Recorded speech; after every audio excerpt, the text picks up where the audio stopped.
বাংলাদেশের রক্ত নিয়ে সিন্ডিকেট শুরু হয়ে গেল ভাই। আপনারা যে নিউজ নিতেছেন ভাই, মিনিমাম মারা গেছে 150 থেকে 200-র উপরে। আপনারা নিউজ দিতেছেন এইখানে 10 জন, ওইখানে 1 জন, ওইখানে 2 জন। আল্লাহ ছাড় দেয়, ছাইরা দিবে না। ফেরাউনকে পানিতে ভাসাই দিতে আল্লাহ 2 মিনিট পাবে নাই।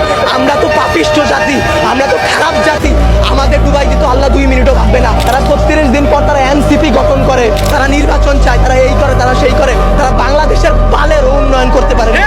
জুলাই অভিশপ্ত না, অভিশপ্ত বাংলাদেশের রাজনীতি। বাংলাদেশের রাজনীতি নিয়ে যে বলবো ভাই, এখন বলবো, কালকে হয়তো আমার বাবা আমারে খুঁজে পাবে না। আমরা উপদেষ্টা আনাইছি, আমরা ইউসুফরে সরকার বানাইছি, আমরা সেনাবাহিনীর হাতে সরকার দিছি। আপনাদের বলা আর এই যে নিজের গালে নিচে এইভাবে থাপ্পড় দেওয়া ভাই সেম কথা। বাংলাদেশে জন্মগ্রহণ করে আমরা করছি জীবন সবচেয়ে বড় ভুল, আমাদের বাপ মা করছে ভুল।